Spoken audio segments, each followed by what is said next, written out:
No, the Minuteman. It's the first order of business.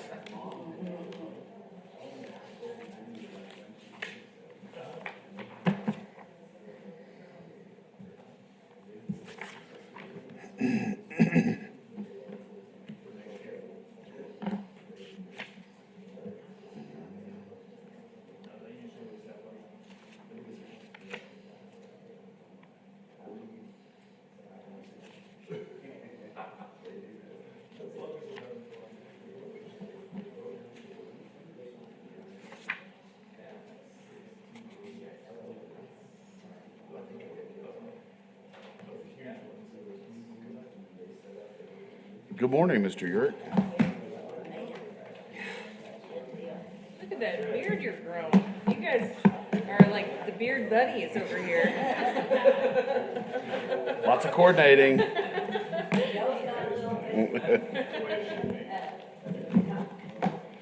Trinidad's got some. Yeah, the beard thing. That's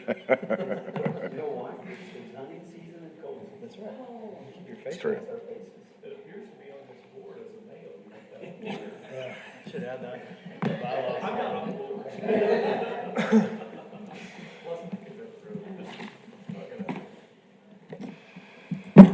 Good morning, everyone. It's 9:06, and I'm going to call this meeting of the Planning Commission to order. We have 7 members present. First item on the agenda is the consent agenda. The commission may request for a consent agenda item to be moved to the regular agenda for presentation and public comment. Otherwise, the consent agenda will be considered in one vote. All items on the consent agenda have been recommended for approval by staff with no opposition received to date. Since some items on the consent agenda may require a public hearing, the commission will accept public comment on any item on the consent agenda in one public hearing. So first, does anyone wish to pull any items off of the consent agenda?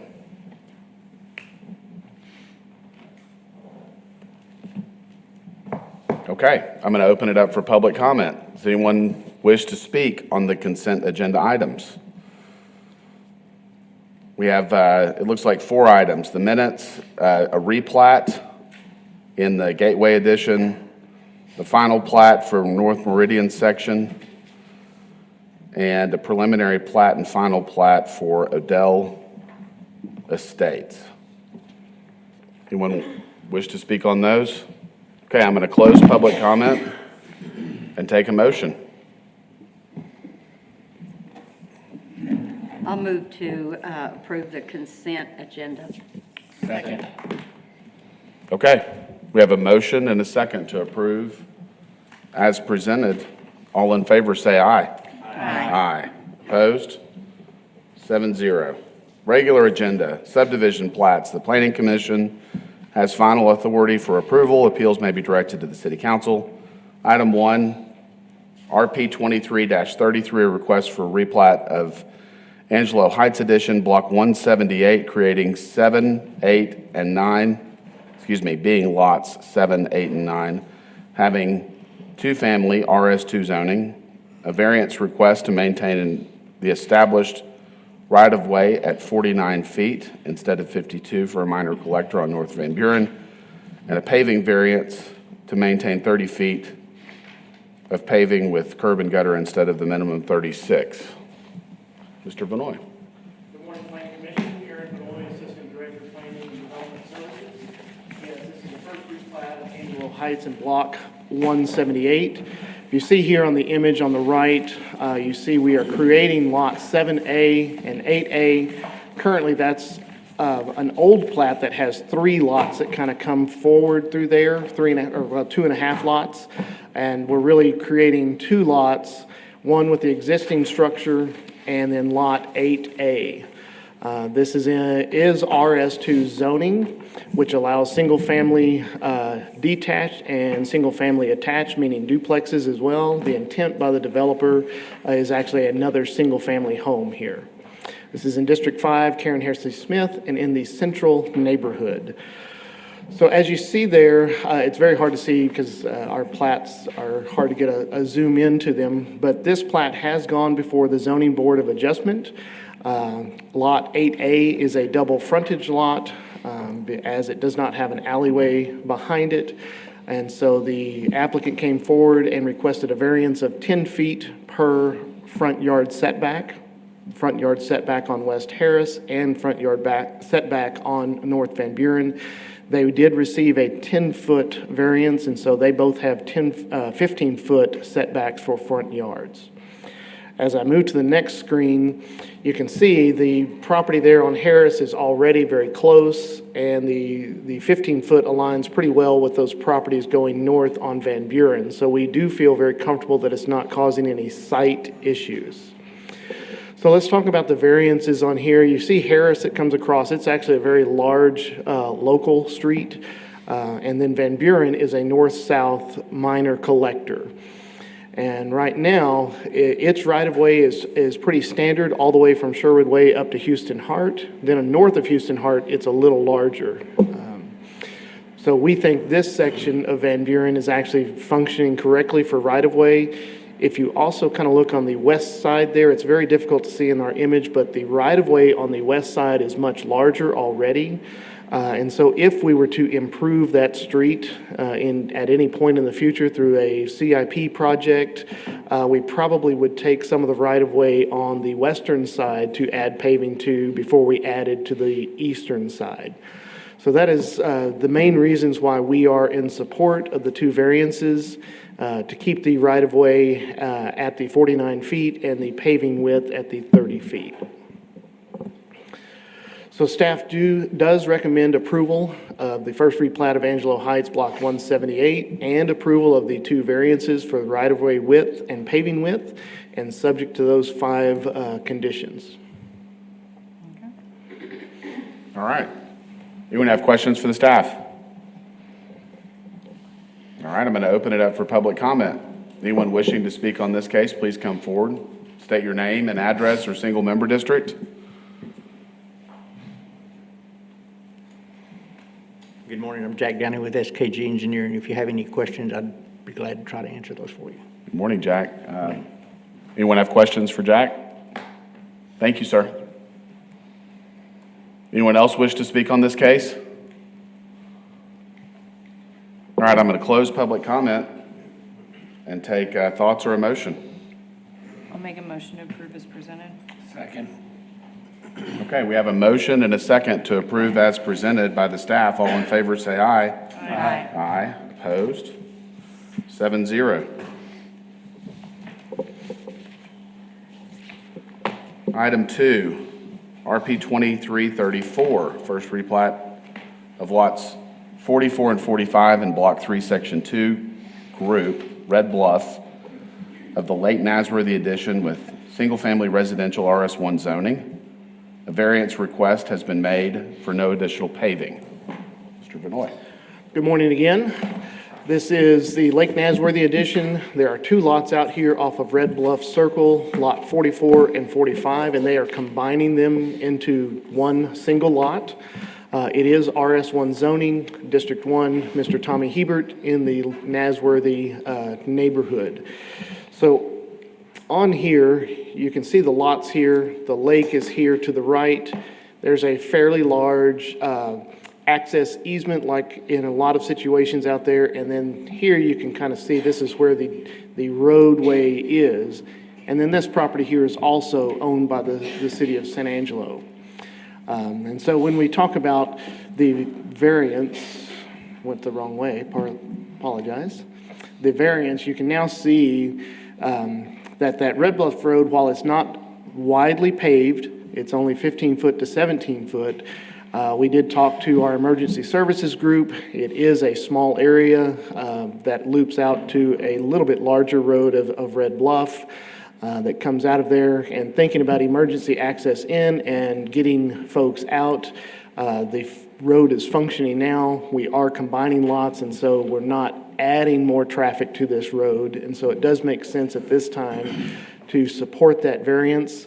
If there's a movement sometime in the future that the city says, well, we need to make some roads out there a little wider, we do have plenty of space to make roads wider at that time through a CIP project if necessary. So at this time, we do support that variance. We don't see any reason why they would need to pave just an incremental half. Right now, Emergency Services is satisfied with that width, as well as our engineering services group and operations. So the only conditions, and I have a typo there I see that says 5 conditions. It should only be 2 conditions. It's a tax certificate and then approving the variance width. Okay. Anyone have questions for the staff? All right, we're going to open it up for public comment. Anyone wishing to speak on this case, please state your name and address or single member district. All right, good morning, everybody. My name is Blake with Wield Engineering. We just request approval as presented, and if anybody has any questions, we'd be happy to answer them. All right. Thank you, Blake. All right, anyone else wish to speak on this case? All right, I'm going to close public comment and take a motion. Make a motion to approve as presented. Second. All right, we have a motion and a second to approve as presented. All in favor, say aye. Aye. Aye, opposed? 7-0.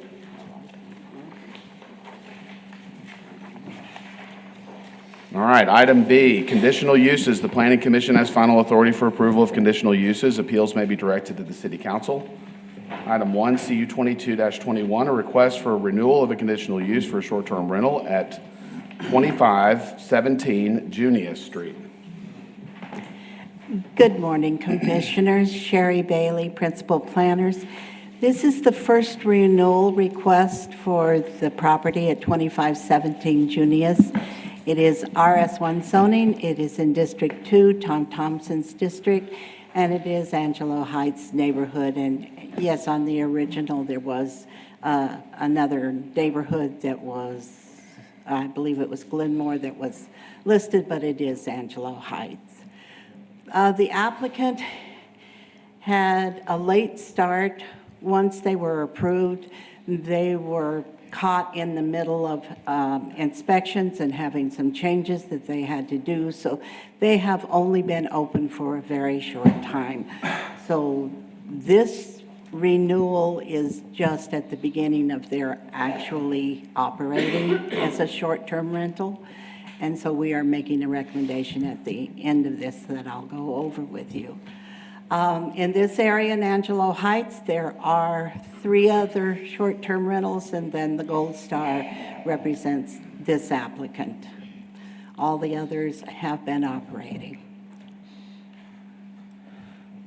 We sent out 19 notices. We received 0 in favor and 0 opposed on this particular piece of property. And staff is recommending approval of the short-term rental renewal with 2 conditions and a suggestion to Planning Commission. The conditions are maintain the 2 paved off-street parking spots that are on the premises, and 2, to obtain and comply with an annual fire inspection from the Fire Marshal's office. We are also recommending that they receive only a 1-year renewal since they've been operating for such a short time, and we'd like to have a chance to evaluate their operation. Normally, the renewal would be a 2-year, but we believe Planning Commission can make a change in it and add just the 1 year. And as I said, the operator has been operating only for a very short period of time, so we haven't gotten a copy of their first submittal. They've only had 1 submittal for hot tax. And are there any questions? Anyone have questions for Sherry? Okay, the only question I have, you've indicated they've operated for a short time. How long is short? A month, 2 months, 6 months? Probably 3, maybe 4, just to get their feet wet. Okay. Wet. Very short time, Okay, I believe. thank you. All right, I'm going to open it up for public comment. Anyone wish to speak on this case, please come forward. Excuse me. Morning. Good morning. I'm the owner at that property, and I've actually been Could you state your name for us, please? Andrea Salazar. Okay. And it's actually been, we had a late start, but we started in March, so that's. 9 months? Yes. 8 months? Right. Okay. And the only reason for the late start was just because of still getting it furnished and getting it ready. Okay. And I was just gonna wanna ask if I could get the 2-year with the exception of turning in that tax at the end of the year. Okay. Anyone else have questions for the applicant? Okay, thank you. All right, anyone else wish to speak on this case? I do have, I'm sorry, if you don't mind coming back up, I do have a question. You indicated that you had started operating in March. Right. How many times do you think you've rented out your short-term rental in that time period? I have a printout of my calendar bookings. It doesn't Okay. have the, Is it Exact 30 number. nights, 20, 50? can I give this to you? Sure. Just has the darker dates of from when they were booked. Okay. It looks like you've had a lot of activity, Right. especially July, August, September. Correct. It looks like it's been occupied more than it's been vacant. Correct. Okay. We haven't gotten any police reports from you, right? I don't think so. Okay, thank you so much. Thank you. All right, anyone else wish to speak on this case? All right, I'm going to close public comment. Sherry, I think you've addressed this, but could you kind of just discuss the process for these renewals with police reports and code compliance, et cetera? Absolutely. We contact the police department, and we've now, or at least I've now started asking for her to do a more comprehensive look to see if there have been any complaints or call-outs, which are actually two different things. Okay, And we also contact upstairs code enforcement. We also usually, when I go out to take pictures or go out to look at the property, if there happens to be somebody outside or somebody in the neighborhood or a neighbor, I'll knock on the door and ask if they've had any complaints, and nobody has. okay, thank you. The one thing that I would like to say is Yes, ma'am. there was a delay in getting the C of O, which is what we use as the point for Okay. actually operating. And do you know when they obtained the CO? When I looked in the files, it looked like it was late in July or August that they'd finished. They were going through, making some changes, and had gone through the inspections, and they Yes, were ma'am. making some. Okay, So does that mean that the beginning of the time period from the spreadsheet that we were provided, were they illegally operating then technically since they didn't have the CO? Technically, I don't want to make that call. How about that? Because I know they were working on it, and I know they'd had the inspections and everything, and were trying to comply with it. Okay. All right. all right. Anyone else have questions for the staff or wish to make a motion? Can't we change that 1 year, Well, that it's- renewal? Yeah, but I mean, do we have that ability to change? I think we do. It's conditional use. Yeah, it's Okay, conditional. Okay.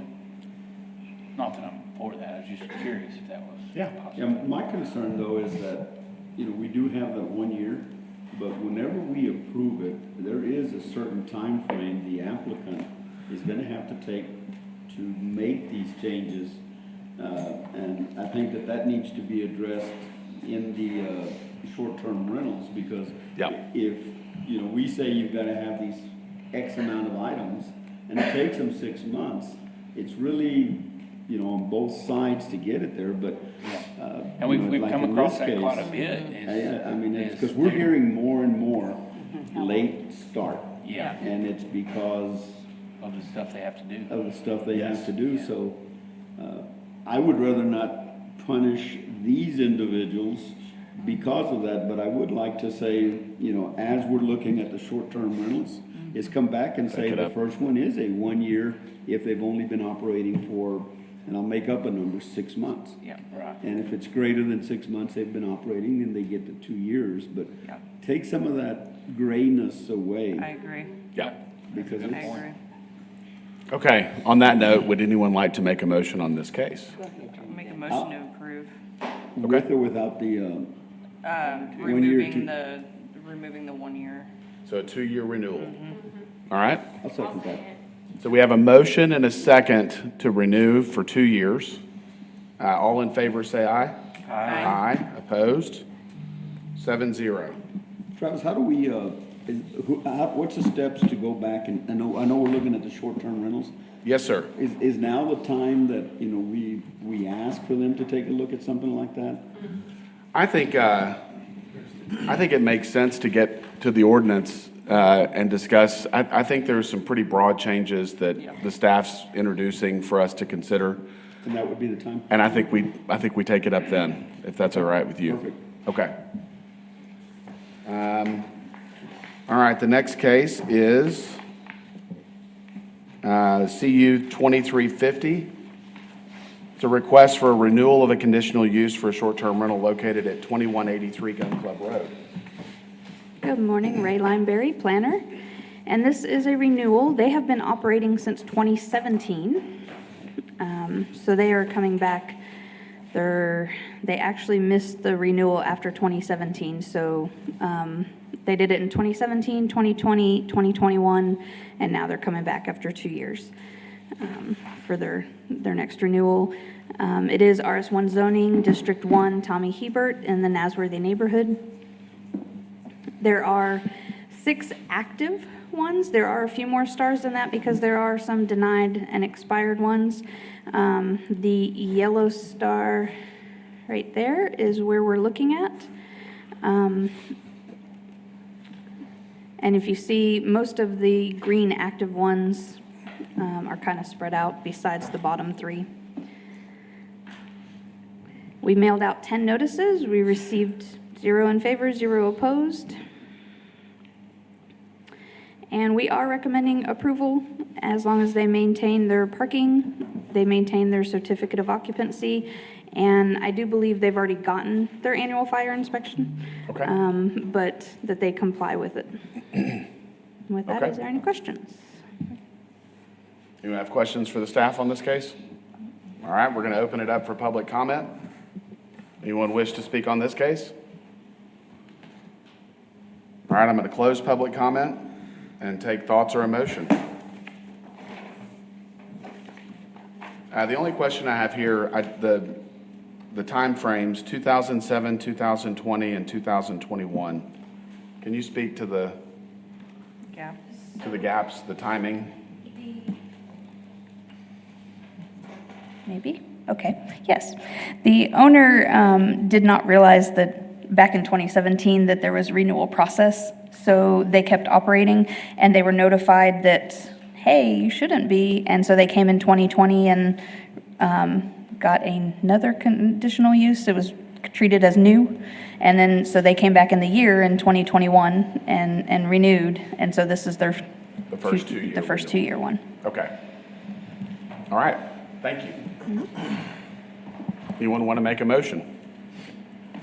Move to approve. Second. Okay, we have a motion and a second to approve. All in favor, say aye. Aye. Opposed? 7-0.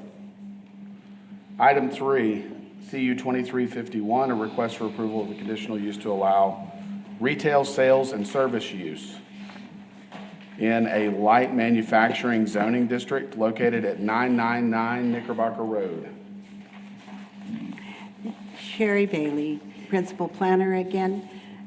This is a conditional use, as you indicated, to allow retail sales and service in a light manufacturing zoned area. And as you can see from the exhibit on the screen, there's a large area right along Knickerbocker Road and then going down where the railroad crosses and then generally in that area that is light manufacturing. I think the original thought behind it was with the railroad there, that made sense to have manufacturing.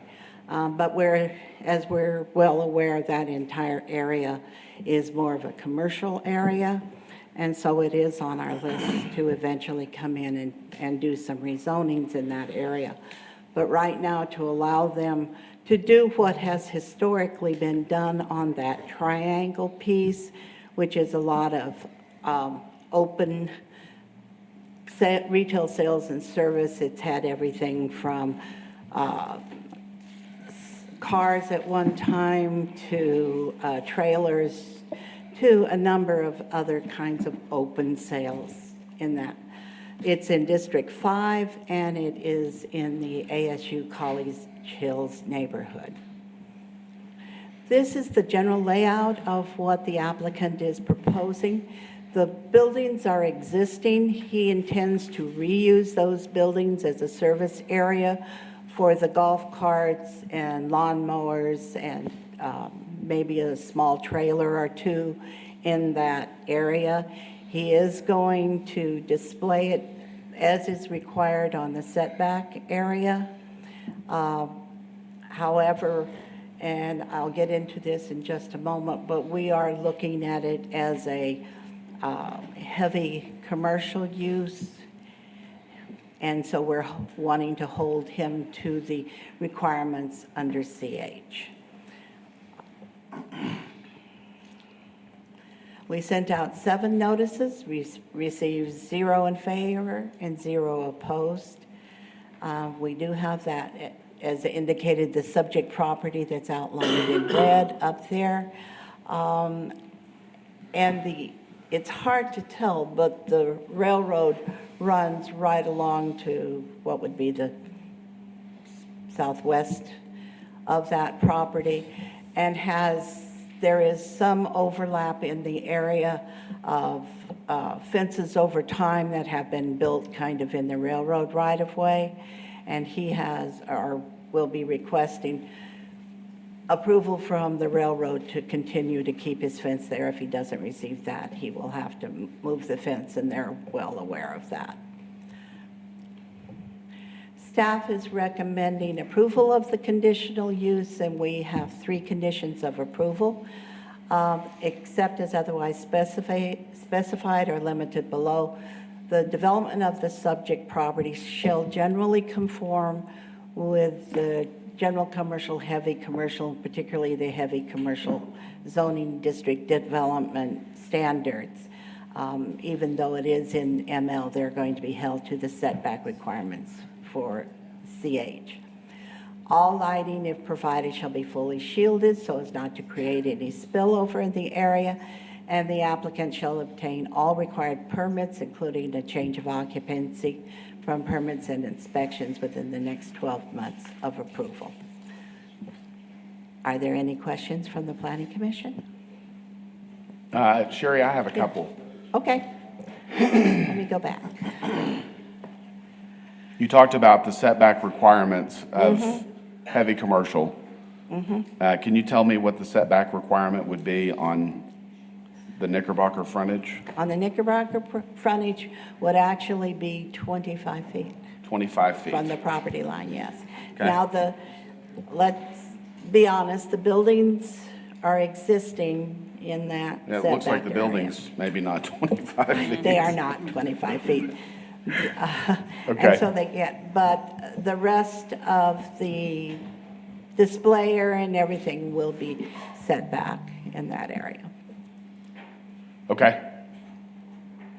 So they'd be allowed to work with the existing improvements that are on the site? Yes. But you're going to try to get 25 feet of setback on the Knickerbocker Road frontage? Right. Okay. All right. Anyone else have questions?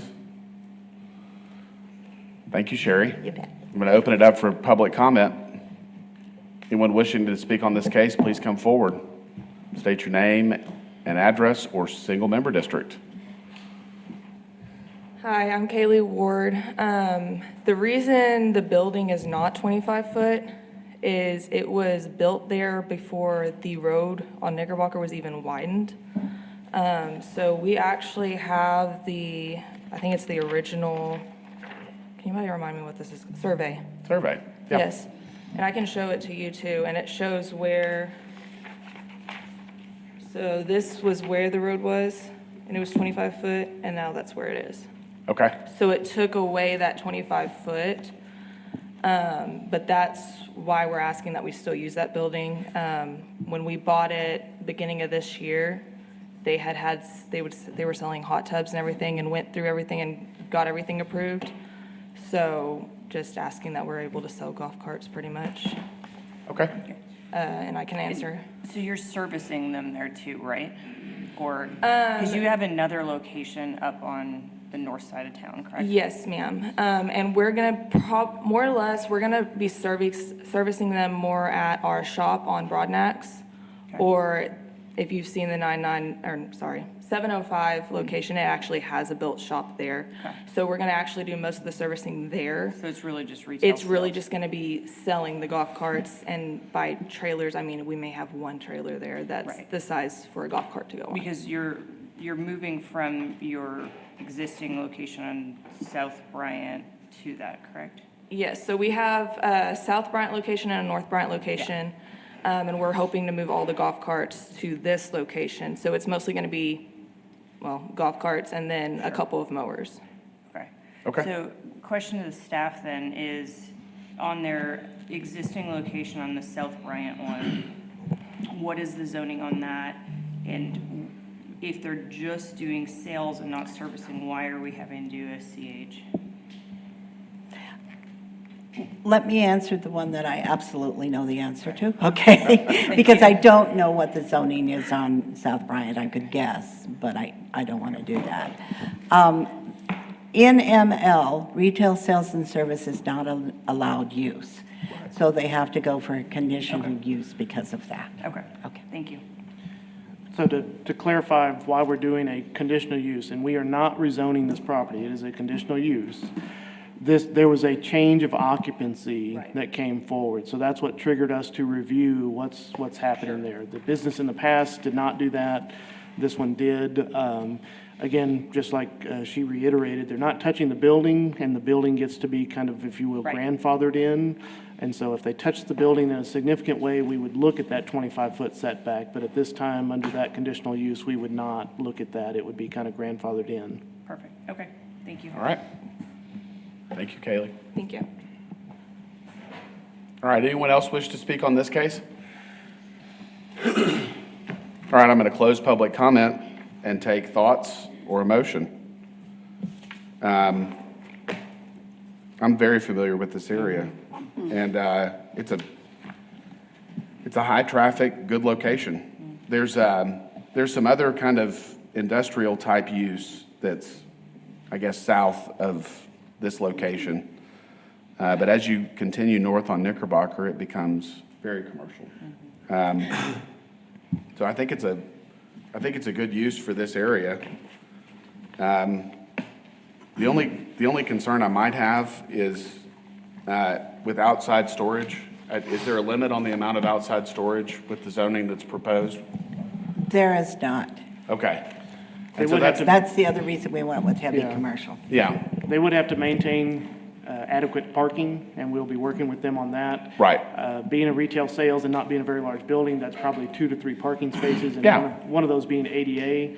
So there's going to be some open space, obviously, with parking for people coming to buy things. Yes, I think it's pretty limited on that, just because of the size of the lot. Yes. it is a tight lot.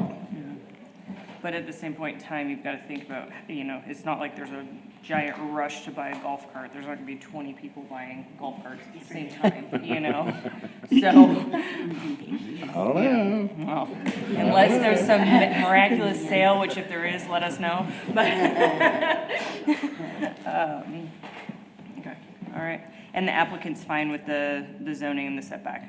Okay. The only thing that I would consider maybe change-wise is I'm comfortable with the amount of outside storage.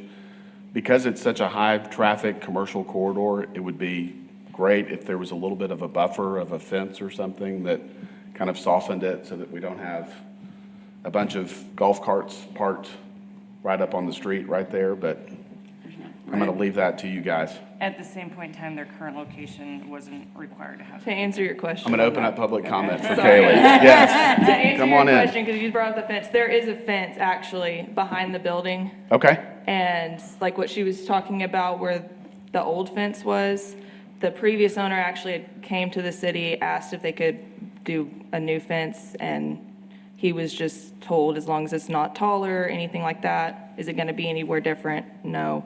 So there is a fence back there that we would essentially have everything locked up. Okay. Great. Thank you. All right. Anyone else have the wish to make a motion? Make a motion to approve as amended. Okay. We have a motion and a second to approve as presented. All in favor, say aye. Aye. Aye. Opposed? 7-0. All right. CU 2352, a request for conditional use to allow a cell tower in the general commercial zoning district located at 2849 East Houston Hart. Good morning, Ray Lineberry again. And this one is a vacant property that a Verizon has leased a portion of it to put a cell tower. It is usually not allowed in CG. It has to be in light manufacturing. So this is a conditional use to allow it in general commercial. So it is CG zoning, District 4, Lucy Gonzalez, and it's the Paul Ann neighborhood. This is their site plan that they have turned in. If you notice, it is, I don't want to say right off the street, but it is a little closer to the street.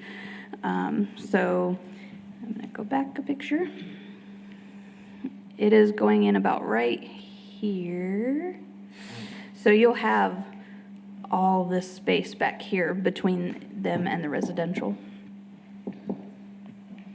Okay. We did mail out 10 notices. We received one in favor. The gentleman next door said that if they want to put 2 towers up, he's willing to allow them in on his property. So staff is recommending approval with 4 conditions, that they are subject to the commercial zoning standards other than allowing the cell tower. They are also supposed to conform to Section 426, which is the telecommunication facilities, which so far everything they've turned in has complied with that. All lighting shall be fully shielded, and that the applicant shall obtain all required permits. With that, is there any questions? Anyone have questions for the staff? Thank you, Ray. I open it up for public comment. Yes, sir.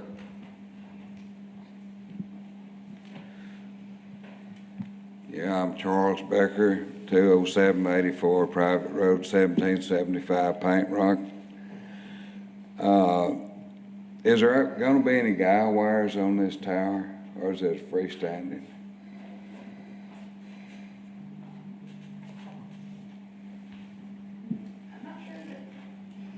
I can answer that. The applicant is here and can address that.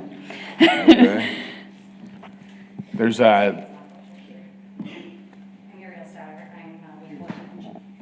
Ariel Stouter. I'm with Fullerton Engineering on behalf of Verizon Wireless. No, it is not a guide tower. It's what we call a self-support tower. And what that is designed to do is it'll collapse on itself, so there's no need. Okay, hold on. I'm sorry. We're having a hard time hearing you. Do you mind letting her address us publicly, and then you can come back and ask questions? Are there Okay. any questions you have? All right, my apologies. So this tower is what we call a self-support tower. There's going to be no guide wires. What this self-support tower will do is it is designed to collapse upon itself. It's not like the guide wires that you're thinking of where they have the connecting wires. Right. And it's not one of the monopoles, which is a straight pole.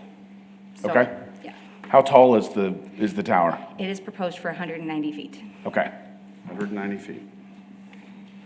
Is there any more questions that I can help? I don't understand, y'all's map has a green deal there for a buffer zone? What is that? think that's you, right? So we notify within 200 feet. So that green buffer is 200 feet around the property. So you can't build within the buffer zone? No, you can. It's just a guide to let us know who to notify, that we have to notify any property that touches that line or that is within that line. So we just have to notify that something is going in. That's all that is. It's just for us. I have a property on Houston Hart and Garden. So y'all gonna have a curb cut there that's to go in now with this tower on Houston Hart? What's the access for the tower going to be like on Houston Hart? Can you go back to the site plan? I think the answer is yes, they anticipate getting through TxDOT to get that curb access from there, but that is a TxDOT road, and so they have the jurisdiction of that, and that's their anticipation. And we will be applying for all appropriate permits and getting approval for that. If y'all would just tell whose land it is, I wouldn't have to be here. Thank y'all. Thank you, sir. I'm sorry, I didn't catch your name. Ariel Stouter. Ariel, okay. Yes. Does anyone else have questions for Ariel? Thank you, Ariel. Hey, you're very welcome. Thank you for having me. All right, anyone else wish to speak on this case? All right, I'm going to close public comment. So you were saying that this is normally in manufacturing zoning, and this is general commercial? What's the zoning for this lot? Correct. It is CG is the zoning, and most cell towers, telecommunication towers have to be in light manufacturing. Okay. Unless they have a conditional use. So the only concern I have about this proposed use is the location of the tower itself. If you put it up on the frontage, obviously there's not a lot of development that's going on out there today, but at some point in the future, I would expect that we're going to see some development along the commercial frontage.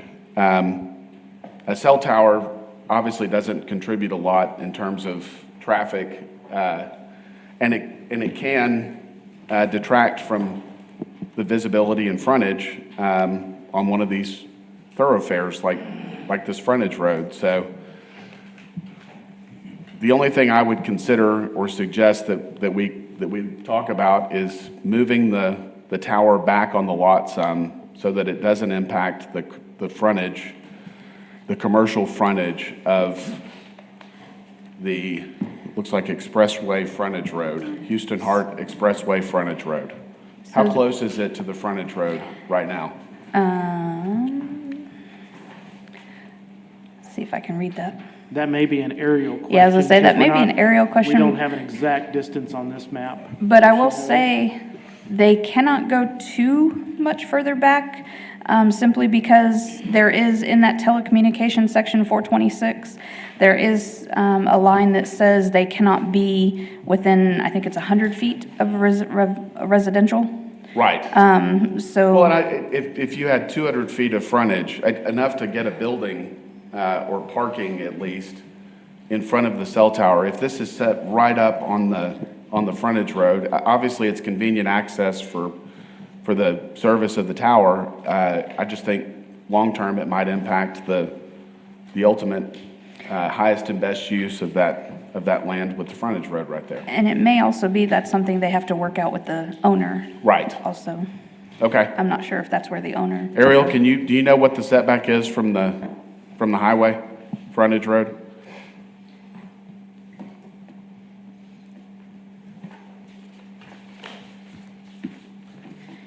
I'd say it looks to be 20 to 25 feet. Okay. So it's pretty close.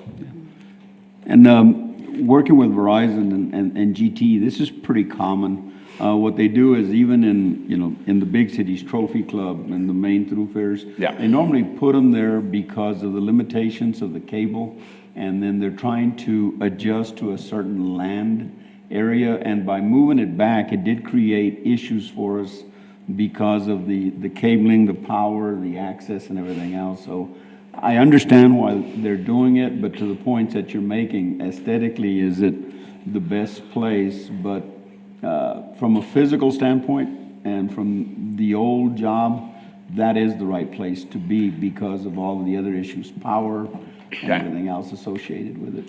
We lost many cases where, or we won a lot of cases where we did this in areas where the neighborhoods really didn't want them, but it makes good practical sense. Sure. Especially off the roadway, because what they're probably trying to do is pick up the traffic. Okay. And it does say, Chairman Stribling, in our section 426, that they must be a minimum of 50 feet back from a right-of-way. Okay. So, and that's something we will work with them as the site plan comes forward. Yep. Today, we're just seeing, is this an appropriate use in that location? And I don't object to the use in this area. There's a need. It's pretty rural already. I'm just thinking a little bit long-term. Yes, sir. And the ultimate use of that property. Okay, thank you, Ariel. And my thinking is if our ordinance says 50 feet I'm going to back, close public comment, by the way. there is the opportunity for another structure to be built in front of that at some point if they chose to. Potentially, yes. Okay. All right, anyone else have thoughts or wish to make a motion? Make a motion to approve as presented. Second. All right, we have a motion and a second to approve as presented. All in favor, say aye. Aye. Aye. Opposed? 7-0. Rezonings and comprehensive plan amendments. The city council has final authority for approval of rezonings and amendments to the comprehensive plan. Item 1, Z2315, a request for a zone change from heavy commercial to light manufacturing at 1182 East Gas Plant Road. This is a existing structure on an existing lot that's out on Gas Plant. Their zoning out there is heavy commercial. They came in for what we call a DRC or a development review, talking about they had just recently gotten a new contract. They would be doing a large amount of liquid storage in large vats out there. It was not a combustible, explosive, or corrosive liquid, but they were having a large volume of it, and it was a new contract, and they were hoping that it was going to grow. Looking at our ordinance and examining because the line is very thin between light manufacturing and heavy commercial. It really belonged in the light manufacturing zoning, but it was on the border as far as heavy commercial. But looking to the future and the fact that they want to grow in that area, and we certainly want to support that, we talked to the manager out on the site who came in, and we said, we really would like to have this rezoned to light manufacturing so it won't be a problem for you in the future and you could just move forward. And he talked to their home office and they said, yes, let's do that. And so he did submit an application and is coming forward with that. This shows the vision plan, and the vision plan out there is transitional, so we didn't have any problem with him continuing until they got the rezoning. So we didn't stop their process or their progress at all, but just letting them go through to change it. So in looking at the appropriateness out there, that whole area is, half of it is light manufacturing, the northern part is heavy manufacturing, and then where they're at is heavy commercial. So we believe it is consistent with the zoning ordinance. What they are proposing to go to is compatible with the surrounding areas. It's an opportunity for the business to grow, and we want to support that and help them grow in the future. So staff concurs that there is a need for the services in this area of the state, and they are striving to provide that. And this contributes to the orderly pattern of development in the area. We sent out 12 notices. We received 0 in favor. We did have 1 that was opposed, and that opposition is actually out. Oh, that one didn't even belong. And it was let me go back to that, because I didn't remember an opposition, that's why I went, oh. No, that's from rezoning Looks from like a the different case. commercial, right, Okay. before, yeah. So staff is recommending approval of this to light manufacturing, and I apologize for that. Okay, so just to clarify, Sherry, Yeah. there is no opposition. There is no opposition. No, Okay. they got total support from that. When we talked to people, we had some questions because they wanted to know what was going on, and they said, oh, yeah, we don't have a problem with that at all. They're good neighbors. Okay. Anyone else have questions for staff? All right, thank you, Sherry. We're going to open it up for public comment.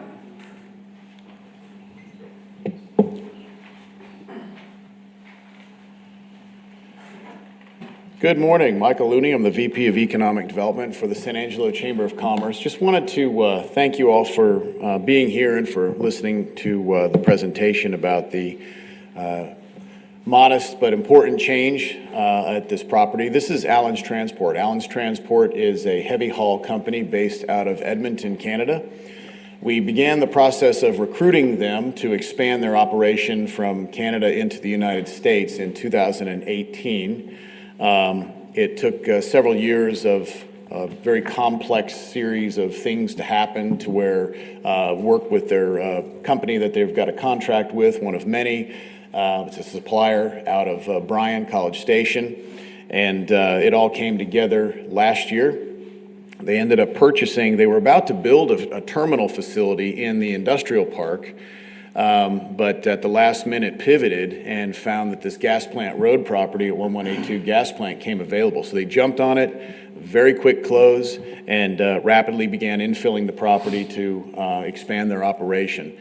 So this is not a relocation from their Canadian site, it's an expansion from Edmonton into the US.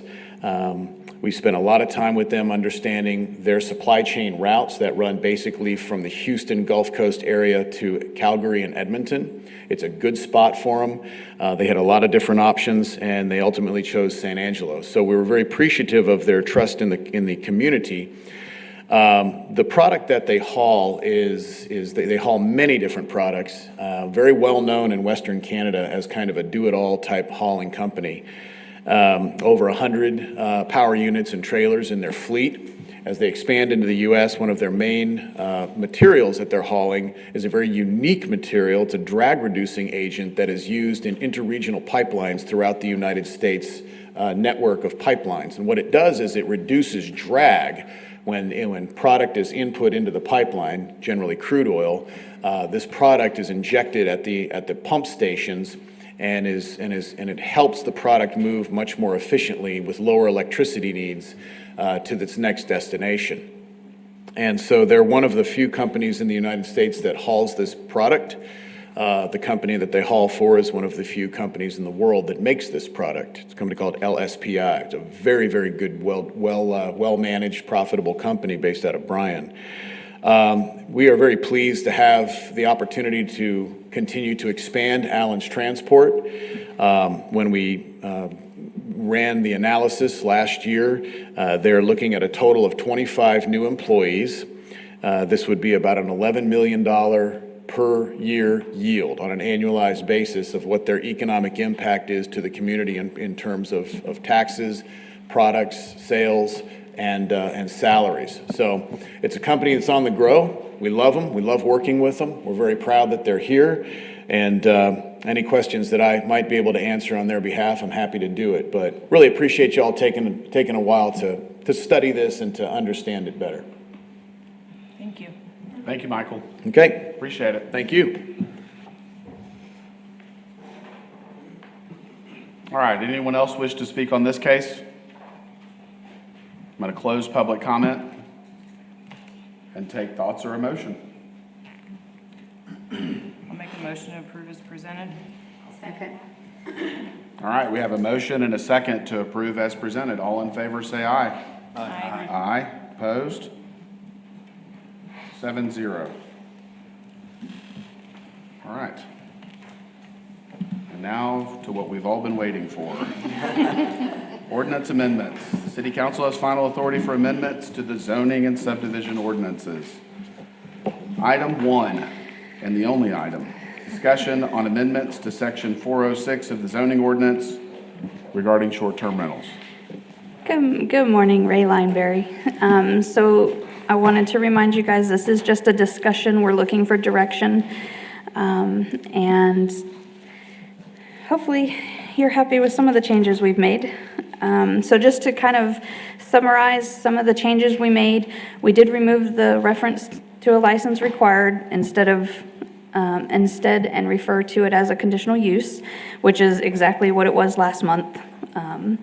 And then we reworded the expiration and renewal text that we had on there last month. We kind of thought maybe they all could renew at the same time every year.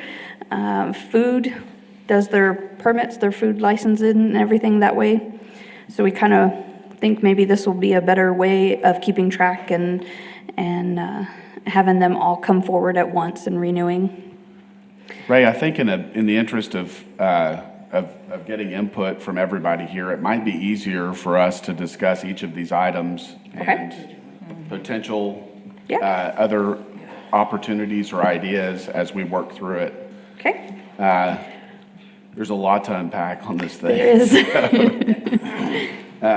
So the first item you've noted, removal of the reference to a license required instead of refer to a required conditional use. Does everyone understand what that means and think that that makes sense? On the surface, to me, it sounds good.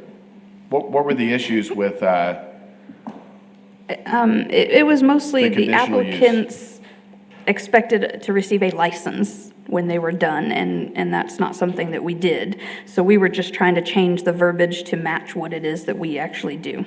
Okay. So is there a change of occupancy associated with this conditional use? So that's further down. Okay.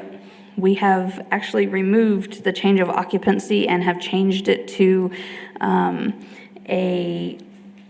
like an inspection required list. Okay. And that would be from the building department and from the fire marshal's And the fire office? marshal. Let's- Just building. Can we talk about that a Okay. little bit more? Because this kind of goes back to Trinidad's point earlier Mhm. about The time. the delays that a lot of people had. Correct. experienced, and So if you turn to, I think it's on the second page. I'm sorry? Oh, I think it's on the second page.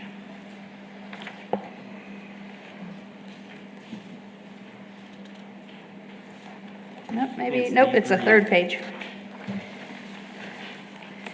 All right? No? B3 on the second page. B3 on the second page, so I was right on the first one. So B3,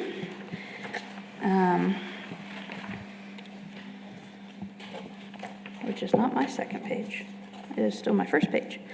B3, so yes, it is,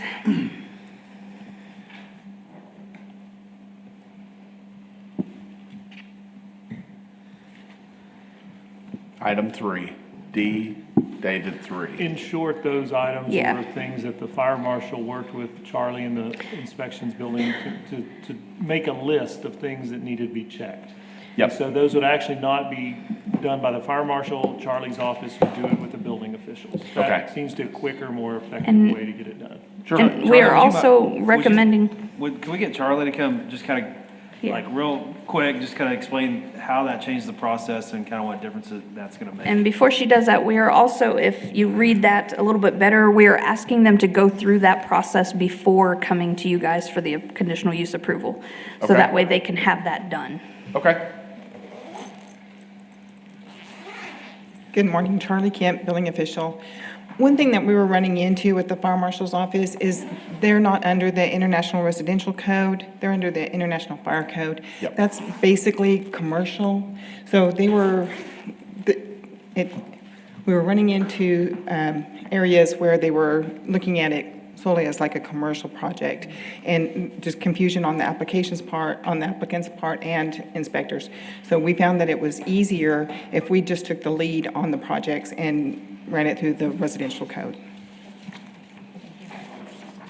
It's obviously was causing a lot of slowdown in the process of getting that permit. Yeah, there was a lot of confusion between code references and things, but when the decision was to, let's put a change of occupancy, that means a very specific thing to our building department. Because Yes. a change of occupancy for residential, you're really not changing anything, you're just going from residential to residential, and the residential rules apply.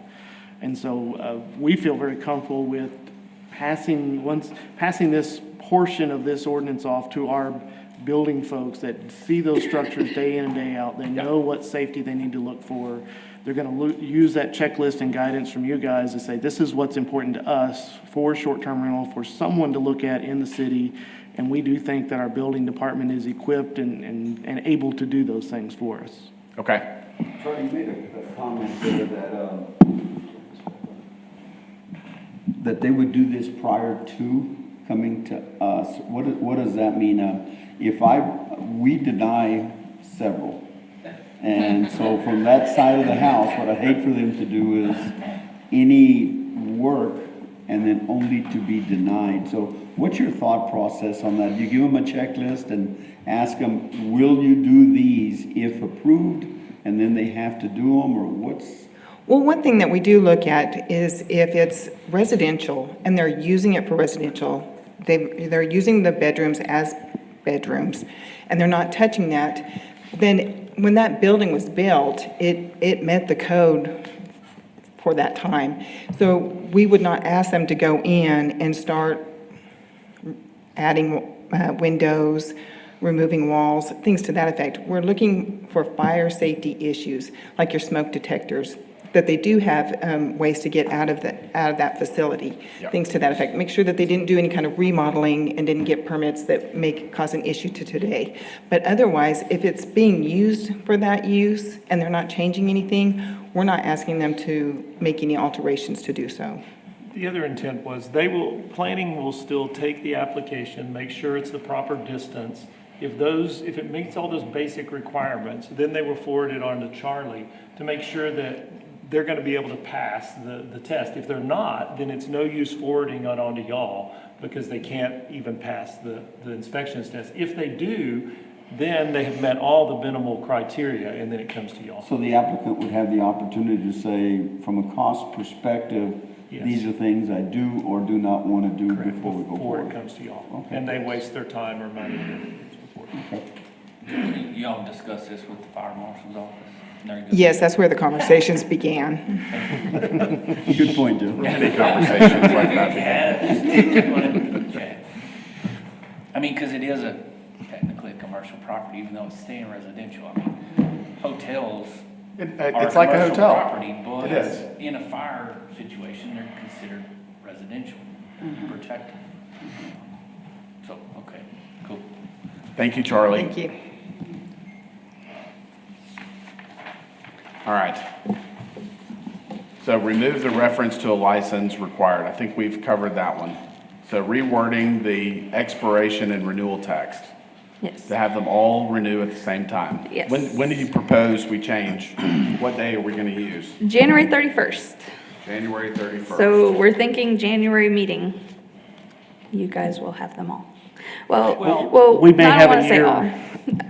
So I think the way we've structured it is they'll renew January 31st, but it's an automatic renewal unless there's some basis for revocation, which that's another change later on that we made, where revocations would come to y'all for review, but we're not getting this influx of renewals that, really have no problems. I mean, they've been operating, they've been doing good, so.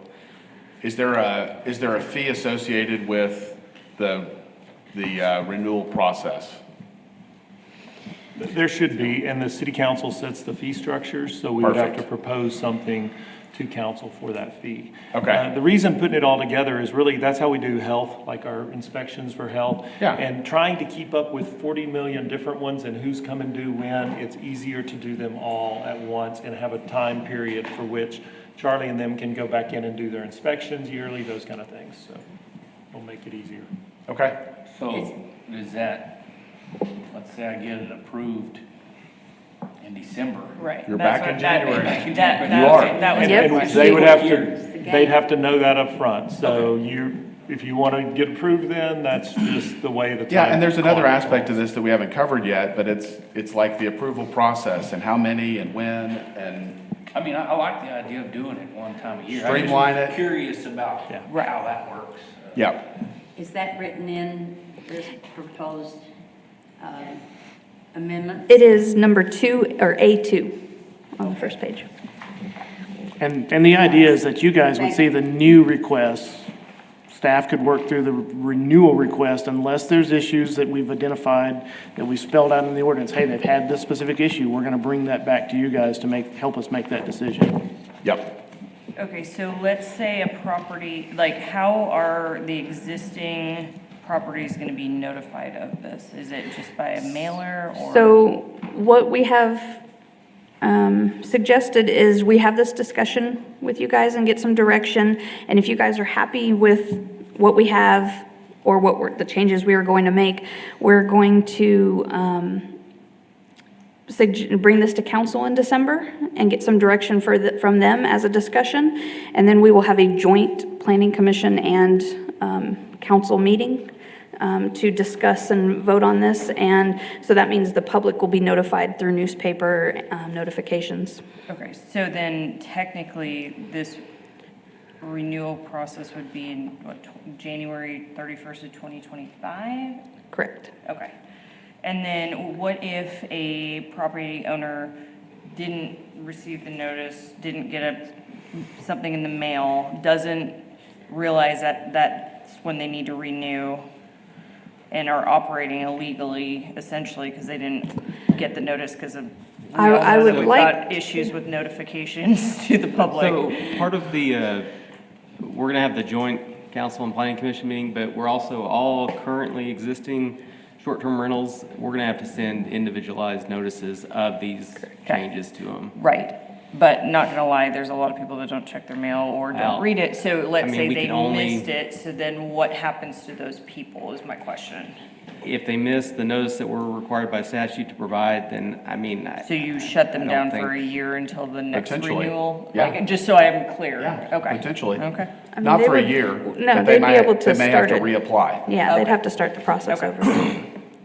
And the other clarification I want to make is if we have this January 31st renewal, it becomes an annual process, which I like. Right, and we, That like in makes health, we'll sense. send out reminders, but at the end of the day, it's their responsibility 100%. to Yeah. do that. One idea, I mean, it's easy to keep track of. Yes. As an owner too, You know the date. Well, we've had several that have missed and not done it on time, and I think that having a specific date is gonna stay in their heads. Yep. Okay. Have you considered a soft compliance on January 31st? It's kind of, if you shut them down or they have to redo it, but I think there's going to be error on both our side and their side. Especially in the beginning of this. In the beginning, so have you looked at maybe for the first, this is the date, but, we're You going have to go until- 9 months out or 6 months out? Or maybe Kind of a they soft incur a approval. Yes, I mean, our code compliance office helps us with our enforcement, and they have a process for every code compliance. And there is, there's some 10-day stuff that they do and some 30-day stuff that they can do.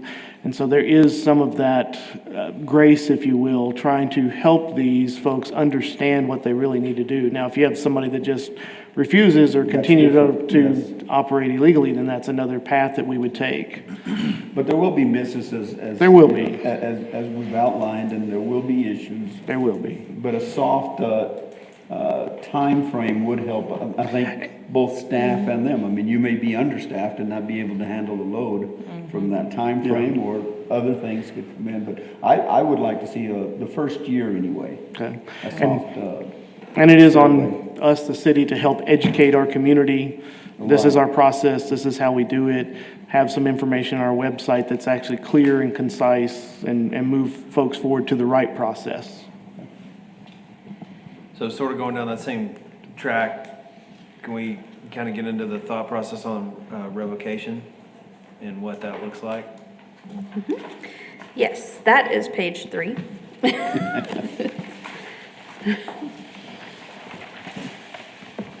So. Around on a slew. Sorry.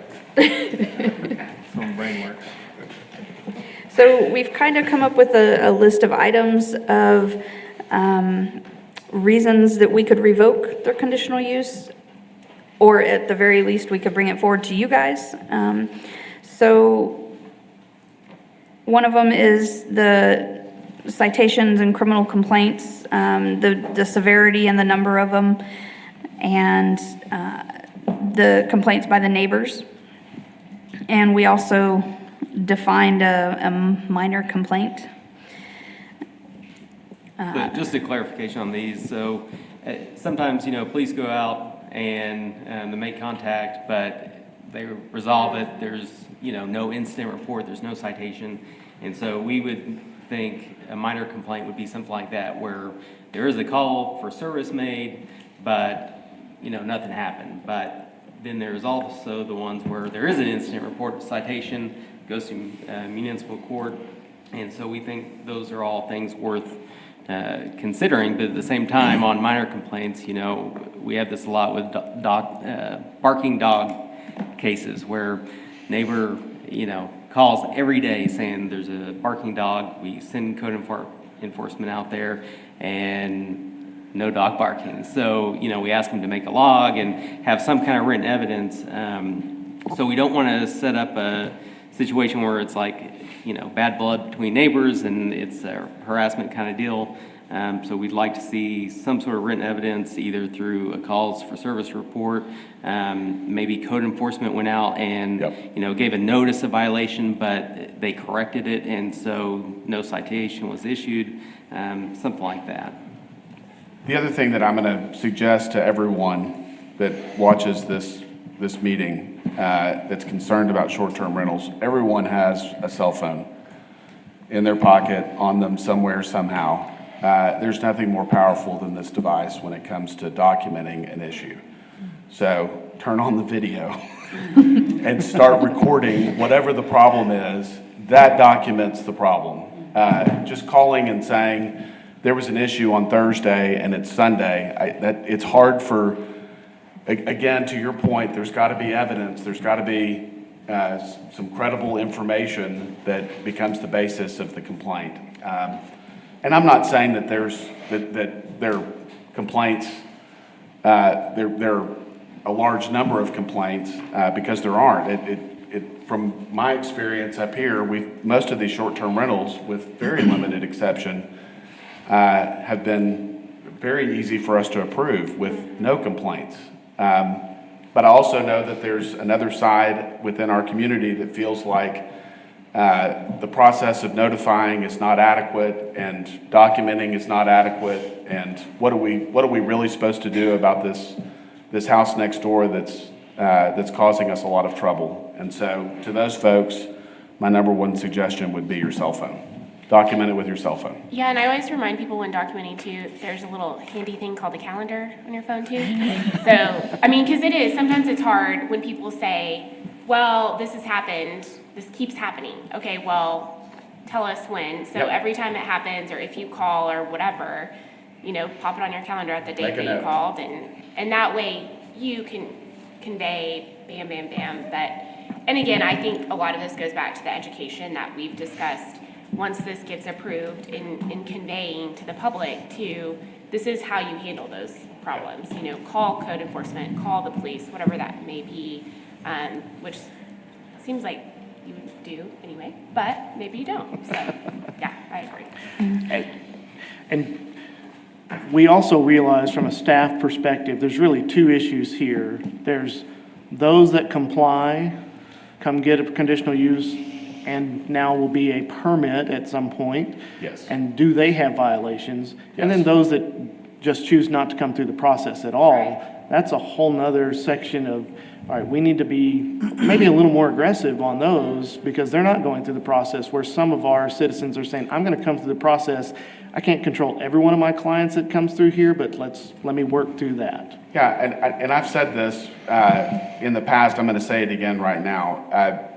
To me, the compliance really serves multiple purposes. Number one, we're allowing folks from outside of our community to come in and stay in structures. There's a life safety component that I think is paramount to just being good stewards of our community, and having building inspection folks go through and make sure that we have life safety systems that are functioning properly and do those compliance checks on a regular basis. The other is really the compliance side of making it fair for everybody. And I don't see a way to really enforce this without assessing penalties for those that don't. There's revenue with the hotel occupancy tax that's collected on these. It's, you know, they're sidestepping a requirement to operate their business. They're not operating legally if they're not paying their hotel occupancy tax.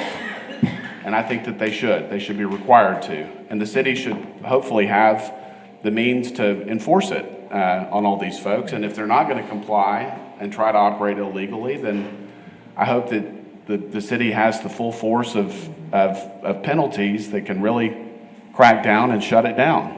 Because it's important. So speaking on that, a few months back, we were trying to get a lot of illegally operating Airbnbs into compliance. Do we have a status update on how many are still operating illegally, or like what has been the solution to anyone that didn't come forward that was in operation? We can get a report back for you in December. I don't know that we've looked completely at where that stands, so I don't want to give you a false number right now, but we can get you a report back and work with our finance department. I know they've been working on collecting certain things. We've been working on all these CUs that have been coming to you, so let us get you a report back in December.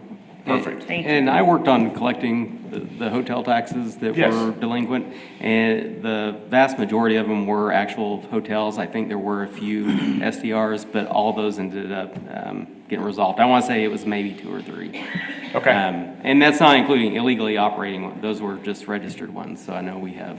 There's some pretty substantial penalties for that, is there not? Yeah, depending on like how far they get behind, I think it draws interest at like 7% at first, and then up to like 14%, and then there's also like a separate penalty of like Those are state 12 or mandated, 15. Yeah, it's right? by the state. I may be giving you the wrong numbers. It's in that vicinity though. There's a penalty and an interest provision. Okay. So I also want to say that I know numerous of us have taken some trainings on this. I know Candy, Brittany, and Michelle participated in some. Yes. And a lot of cities have gone to, you know, a minimum of 2 violations in a 12-month period, or, you know, they have to submit at least 9 months worth of hotel taxes, proof of that, otherwise it gets revoked. So a lot of them have turned to some kind of revoking if they don't pay their hotel taxes. Okay, And we do have that as On that number same 3. line, Ray, in this proposal, it doesn't really, or at least I didn't see where it speaks to these violations. If there, is this like, is it one? I mean, is it just kind of subjective, or? So what's the penalty? So we could do that, like Ray's talking about. I mean, some of them had it, you know, if you have 2 or more minor violations, then that meant a certain thing. And then if you had a major violation, that could be a suspension of like 90 days. I mean, we can go that route if you want. We left it fairly discretionary and just said, you may consider this criteria. We thought it was important that you had some criteria to consider for revocation or suspension. But no, we didn't like outline it like that, but we could. Yeah, this was part of the discussion we wanted to have and get some feedback. And not to jump around too much, but I did have 2 points on item C. 1, maximum of 4 guest rooms. There are areas of town, for instance in Pauline, that, you know, a 5-bedroom home is pretty common out there. So I don't know if that needs to. Oh, wait, that says bed and breakfast establishment. Correct. Oh, sorry. Never mind, disregard me. Yeah, section C is bed and breakfast. Okay. Okay. Thank you for that clarification. And then I'll come back to my ZBA issue. So let's go to the next item, number 3. So back on page 1, or wait a minute, we're doing number 3. Yeah, so back on page 1. we did, so we kind of reworded it, we didn't remove it completely. Number 3, A3, they still have to provide us the operator name and phone number. The operator still has to be local. We are going to have a website that we put that on. So it will be sent out to the surrounding property owners. We also did make it, they have to also post one of the items that building inspections will have to check for when they go out is it'll have to be posted within the property itself, the operator name and phone number, so they know who to call if something happens. So we kind of reworded it that way. Is there language in the violations that if the operator information is not current, then it's a penalty, it's a violation? It is. Perfect. Oh, yes. I think the property Number 6. owner should be required to maintain current operator information with the city at all times. Oh, wait, number 1 up there. So, yeah, if they fail to do that, if they change operators, they should be calling you guys to change the contact information for that new operator immediately. I don't see it. Yeah, I was gonna sorry, say, I don't wait a see minute. it in Yeah, I think it's still in 3. Oh, is it in 3? The very last Oh, yeah. sentence. We don't have that as like a revocation criteria, but I mean, Yeah. we have a catch-all at the beginning of that section saying, you know, violation of state, federal, local law, and so, I mean, they would be subject to that A3 anyways. Yeah, the last sentence of A3 is the one that says that. I guess maybe I'm missing something here, but it does say that the operator name and phone number shall be furnished in the notice to owners. So it didn't remove the requirement. Correct, I have that in, I wanted to say reworded. Reworded. Okay. Reworded. You kept using the term reworded, but I was like, it's not removed. So, okay, got it, all good. I think you Understand. did remove the requirement that they provide written notice to all the surrounding properties. Correct. If it changes, Got it. which is. Yes. That makes sense. Not realistic. Thank you. I did remove that. I just was making sure I wasn't.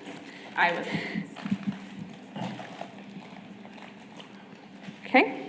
Okay. So number 4, we have reworded the 500-foot requirement.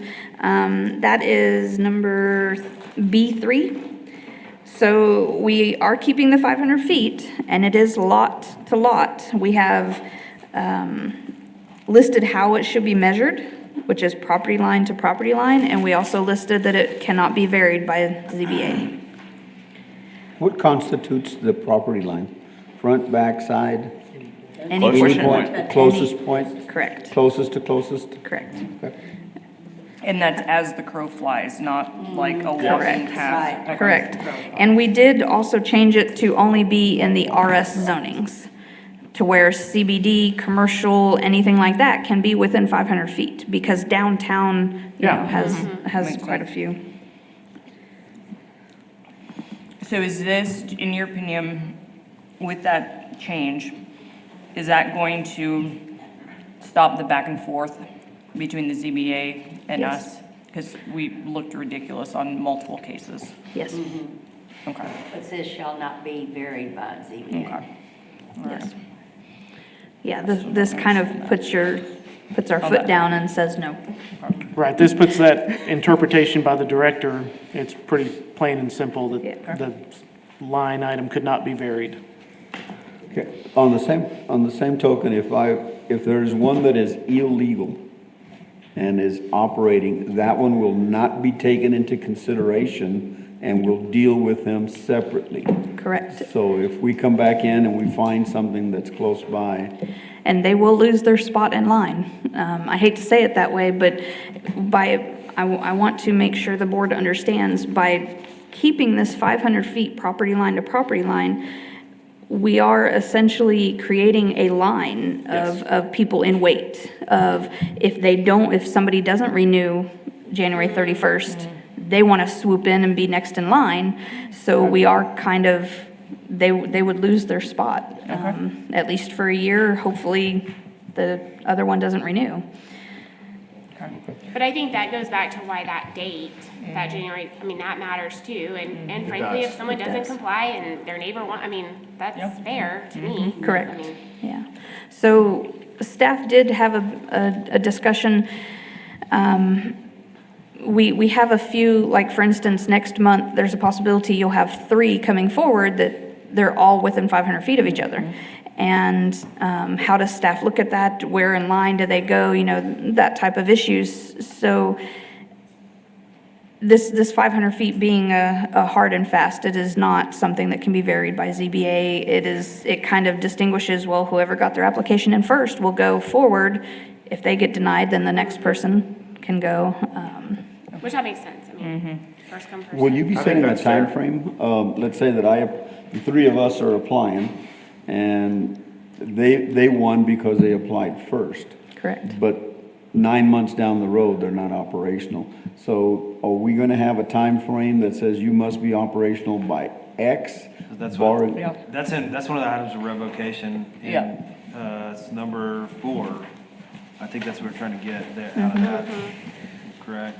Now, this would be starting, not existing, so if you and I are arguing and you came in first, you get it, But they 6 would be months. starting. If they got it, they'd be allowed to operate. But he doesn't, for But- whatever reason, yeah. he never starts. So that item number 4 just says that they've got to provide their hotel occupancy tax reports to the city staff. And if they cease operations, they can't do it for more than 2 quarters. So if they submit a 0 hotel occupancy tax for the first 3 months, that's one, not really hit, but that's kind of one. And then the second quarter, if they submit 0 hotel tax again, then it's out, they're out. You can only do it 2 times. We bring it back to consider Correct. revocation. Okay, sorry, we bring it We back to bring you it here, guys. you'll have the opportunity to revoke that one. So let me ask a question on that though, sir. That was really loud. If, let's say, in this example, and to Trinidad's point, would we be made aware that there's a neighbor in waiting? You know, I mean, because I do think that would matter, right? For my decision, I would want to know, you know, there's 3 others that are in line, you know, waiting for this, and this person's never really used it, they've never, you know. Right. And of course, they would be notified to come to the meeting to tell us, hey, we've been struggling with somebody, you know, building, getting out and approving, or whatever that may be, but I just want to make sure we would know, like. So the hotel tax reporting, they have to do that monthly. But as far as like the internal procedure, we do need to work that out because finance is the one that handles that. So they'll need to communicate with these guys and then, yeah, make y'all aware. Yeah, what this eliminates is the opportunity for me to make my house a short-term rental. And not And keep never it rent in, it. yeah, Right, because exactly you don't, right, yeah, that's because right. you don't want anyone else involved. around you. Yep. Yeah, that was the purpose of you can That's only good. submit No, Y'all addressed it well. a 0. And so that gives them 6 months. If you do 2, 3 months. And so, Ms. Miller, that would be, so if they applied at this, came to us the same day, those 3 applicants, Trinidad was first in line. So you may have 2 others that may have to wait the full year, but we have to just have that on record that, hey, there were others that came. We know the timeline's coming up. We may give them a call. Are you guys still interested in reapplying? Cool, that's awesome, I like that idea. Yeah. I really like that, yeah. Good thinking. What's the next item on your list, Ray? Oh, wait, I've got a question though. Go ahead. What is our turnaround time? Because there, a couple months back, as I brought up in past meetings, there was some oops, it didn't end up on the COSA GIS map. And there was some very, very upset applicants applying for short-term rentals that had done all of the due diligence. And I don't know if those are the ones that are coming up in December, but it very well could be.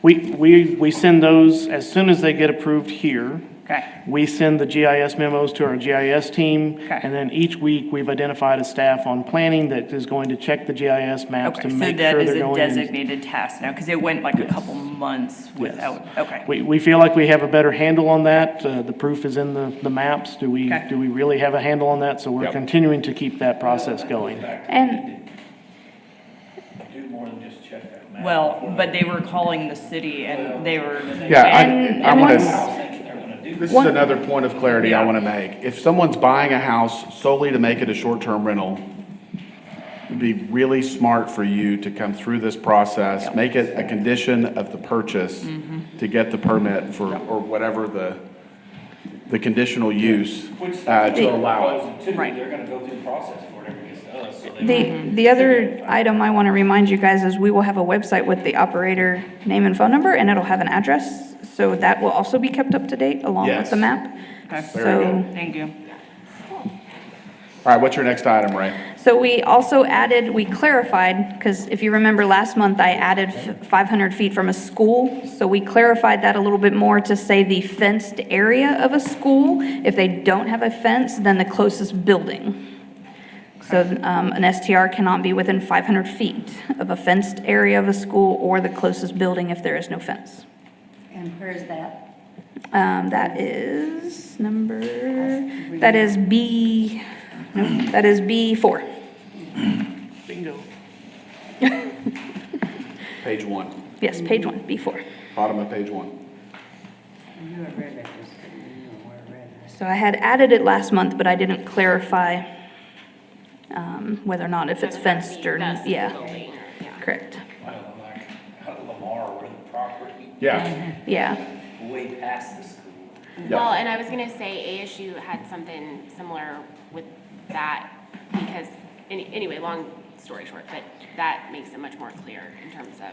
So what do we do if someone, what do we do if the school district expands the fenced area and someone that was compliant becomes in violation? They Is are that- grandfathered in. Do we revoke? I don't think you can. Yeah, I mean, I think they would have a vested right as of when they were approved, so a Okay. subsequent change, I don't think. Great.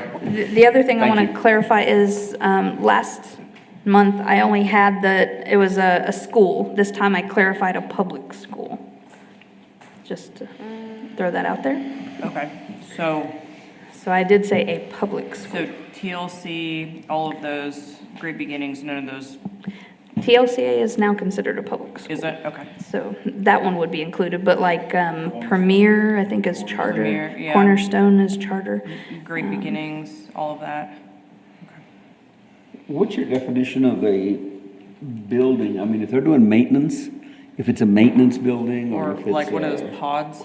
Yeah, I mean, like It on is- Bell Street. On Bell Street, it's We not a had school. defined it as a used building. So if it is like a shed that just holds lawnmowers, it wouldn't count it as a used school building that kids go into. Okay, so like the area on Bell Street, I don't know what that's called, where they have all their buses and. Bus Bus Bus barns? barn. Is that called a bus? Yes. Yeah. Yeah, that's not where students are. So would it help to set that up as what a public school is, where kids go versus?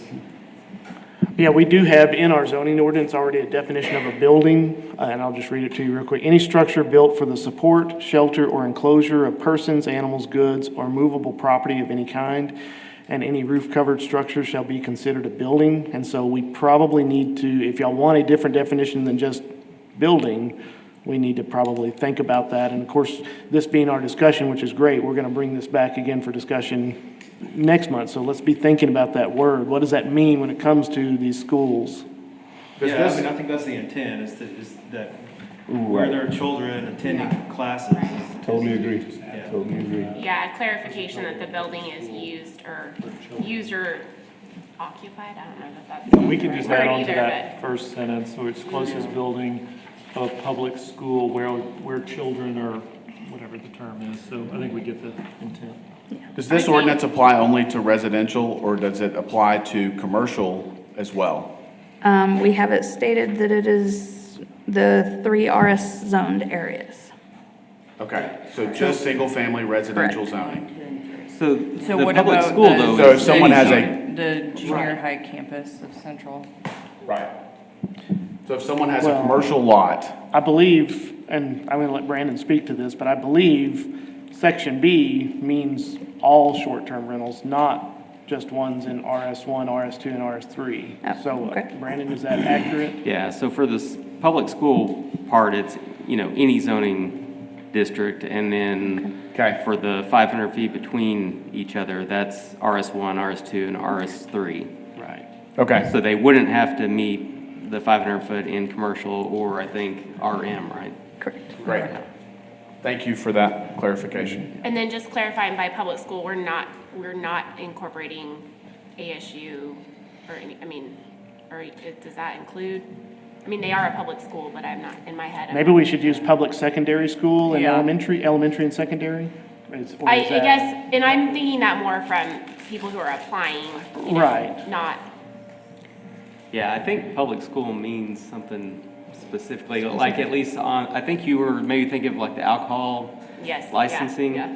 So, yeah, we probably need to look at that and, Just clarify, for the purposes of, I would hate for someone not to apply, because it would, in theory, be good to have short-term rentals near ASU. And so, I would hate for someone to see that and say, well, they're a state school. You know what I mean? So, it might be helpful to have a small clarification on, does that mean K through 12? Does that mean, you know, yeah. Yes, just something. Right. Well, I think Cornerstone is considered. Is it public? Yeah, I'm not sure, but. Okay. I don't know, why I'm wouldn't not we sure. include private? Why isn't it public and private? I would say. How about any? Well, I would also. What about I don't daycares? Well. What about daycares? Do they It count? can get very difficult to. Yes. Yeah, I just think from a staff perspective, that's gonna get really difficult to ramrod. Well, I also Where think- daycare's opening, public schools are pretty consistent on, you Yeah. know, their locations and so forth, but. Well, and also too, I think the idea, if like, to not get too crazy here, but the idea is, public schools, children have a lot of, they're out there. Does that make sense? They have recess, they have whatever, where if you're going to daycare, a parent is, I mean, they're a little more closed in, but also, there's lots of daycares in homes, that's That's why I was hard. asking. Yeah, and then I would say the same thing about private schools, especially with, and I don't know what the legislature has done on this, so forgive me, but vouchers and whatnot, there's liable to be a lot of opportunities for schools like Premier or somewhere else where we're kind of throwing the baby out with the bathwater kind of situation. Like, we're thinking more of kids that are at recess or accessible versus someone that's in a school, an alternative type school. Right. If Okay. that's- And I am definitely not using all the right terms and whatnot and all of that, but you get what I'm saying. Sorry. Okay. Go to the next one. Okay, so we added and clarified the requirements for the appeals, which is page 2, D1. So normally, they would have 30 days to appeal, and that was kind of strenuous on staff as far as the next ones coming up that, you know, wanted to be able to move in within 500 feet of that area, had to wait 30 days to see if this person appealed. So we lowered it to 15 days. We also, let's see, we also, we did add that it could be, we clarified that it could be the applicant or any citizen. The original ordinance did not clarify, it just said a citizen. So we were clarifying that a little bit more, that it could be any citizen, didn't even have to be in the same neighborhood, street, in the notification area. Any questions on that? No? Okay. So this is back to where we jumped before. We are taking away the requirement of a change of occupancy and replacing it with the required inspection checklist. And it will be done before the conditional use comes to you guys. Great. And I think the last one is that we removed the outdoor gatherings, the 30 foot of pavement, those ones that the other court cases have lost. Right. Okay. Really good work, guys. Yeah, I think we're headed in the right direction with this So ordinance. the next question for you guys is, are you good with us making these few changes and then having the discussion with city council next month? Or would you prefer us to make these changes and come back to you guys again next month for a discussion? So far I have to add a buffer for the first year and to also I added, reword the 500-foot property line to property line to say closest property line to closest property line. And then the elementary or secondary school, and to clarify the building is occupied and/or, where the kids go. And Ray, I think as far as timing, we're probably going to have the discussion at city council on that December 19th. And so we actually have planning commission on December 18th, I believe. So we So could there bring it probably is a chance if we wouldn't get a lot of, any changes that we had to make on the 18th probably would have to be verbally done with city council. Correct. On the 19th, as their packets due before that. So The discussion with city council is just to go over this as well. Correct. Correct, to get any direction from them, so when we actually, because the new law is under notification for doing this, we would have to send notifications to basically anyone in RS1, RS2, and RS3, and we physically and monetarily probably cannot do that. And so to have a joint session, it will be a joint session sometime in January to bring it forward and go through planning commission and city council at the same time. Once we finish the updates, we could send those to Travis and Luke to Sure. see if they say it looks like we hit all the points before we then good with send that. that to council. And if they're okay, then we'll send it on to council and then schedule this joint meeting. You guys feel like we're headed in the right direction overall? Absolutely. I agree. I think you guys have done a great job. Thank y'all. Yeah, and that'll help a lot. Yeah. On all ends.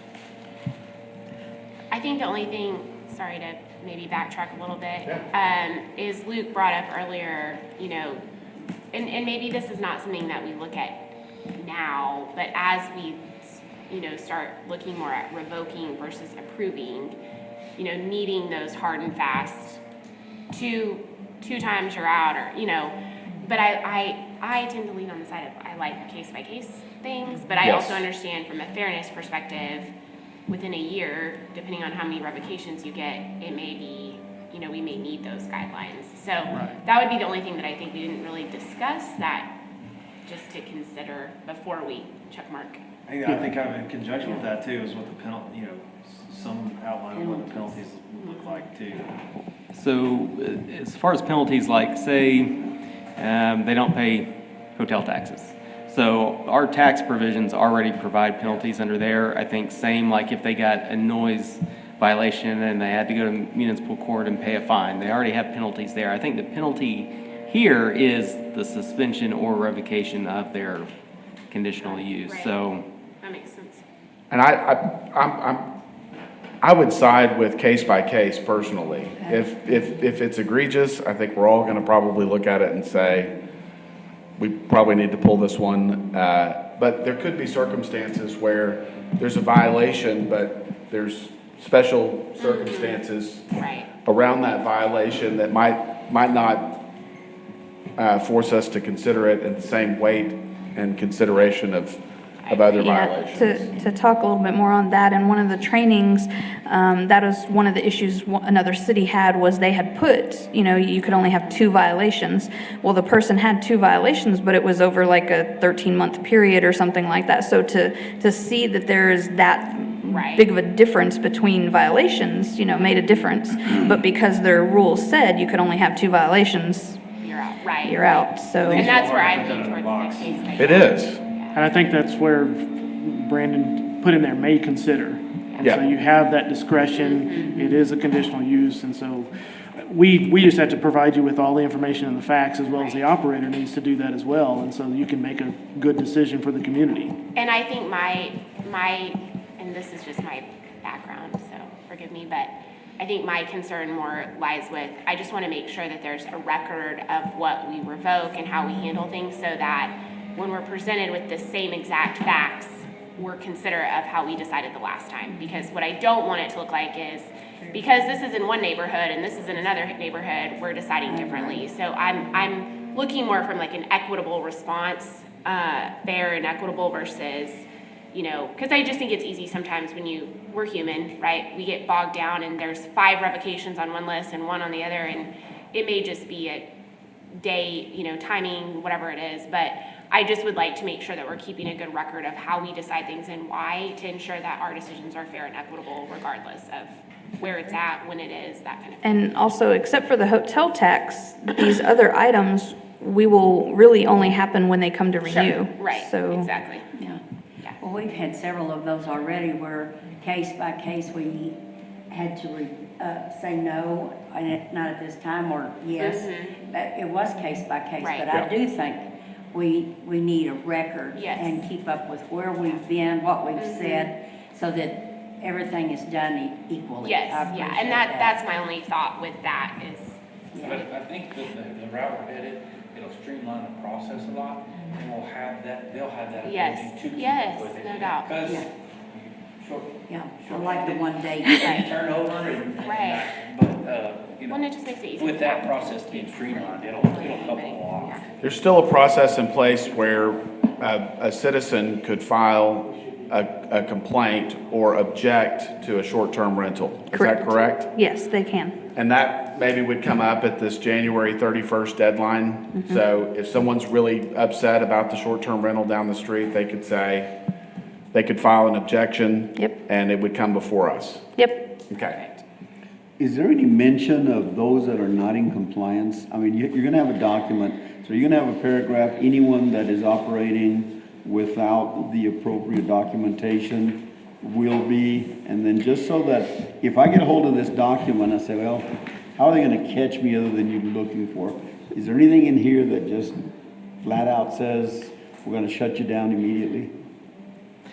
Well, I think we do that through the hotel tax provisions, and we are actively doing that right now. We've got one, and this isn't an STR, this is a motel.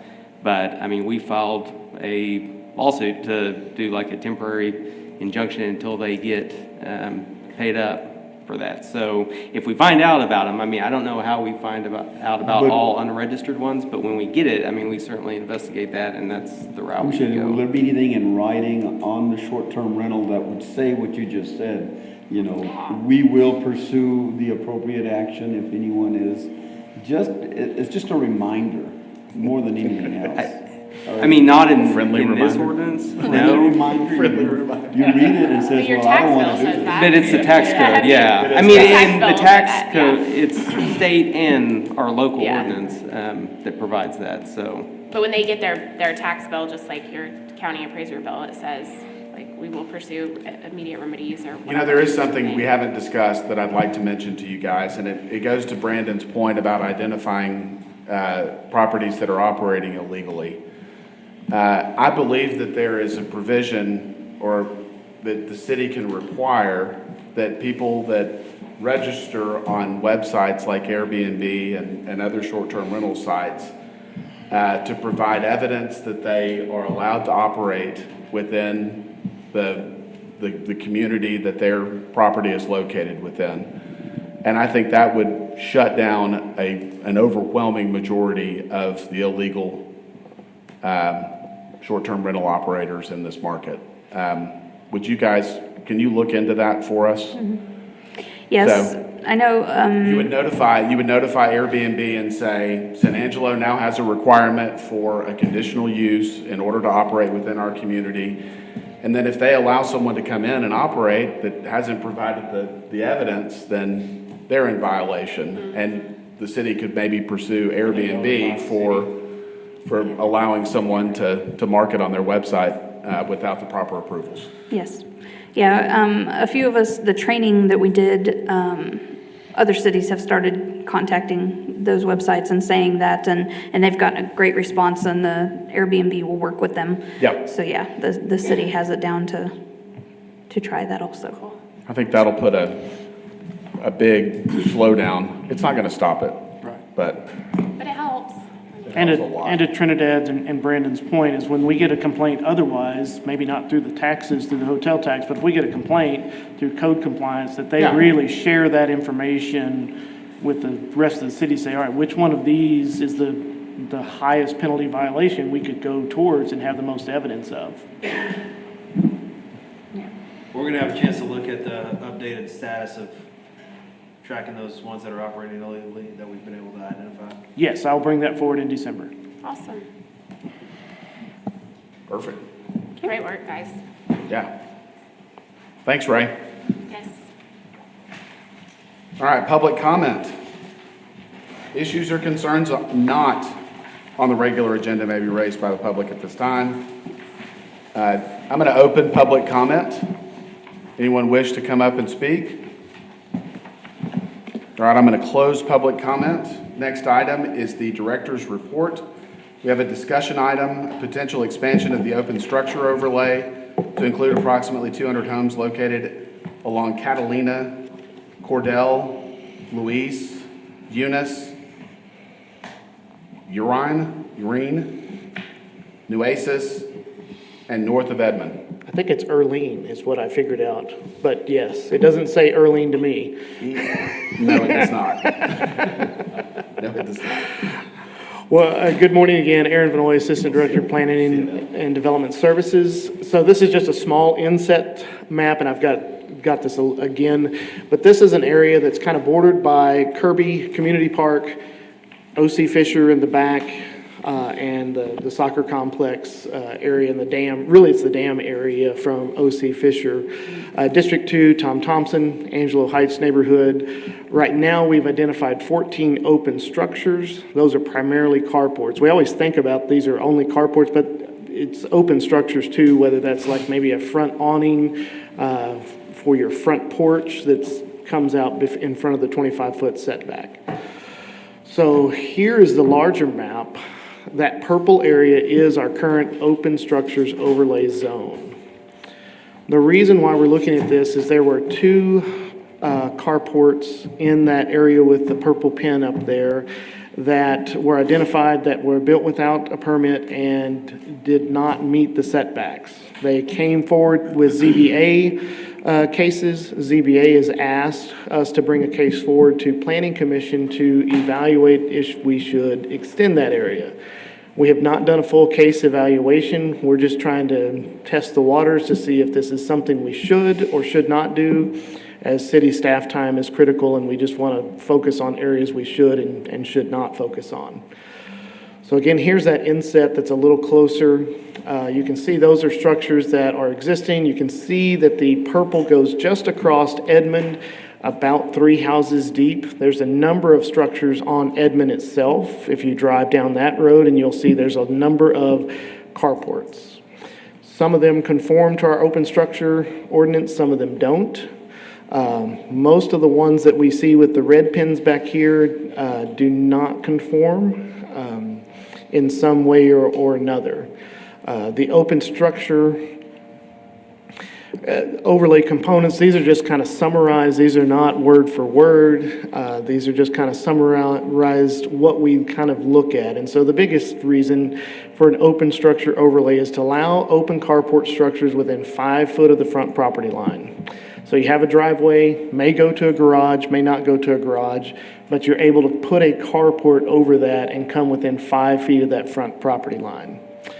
One of the rules that we have in there is that it should be the relative same pitch as the home roof. Sometimes we have interpreted that as it must meet the exact pitch, but I think we are looking for relative pitch. Part of it is, do you have a gable roof and a flat carport roof? Does that really make sense there? We also have the same, should be the same materials and colors as the home roof. A lot of folks interpret that as well, if you got shingles, you must have shingles. We've actually allowed some, are the colors matching? Is it going to look different if you have a metal roof, but you've got a gable? There's some things there.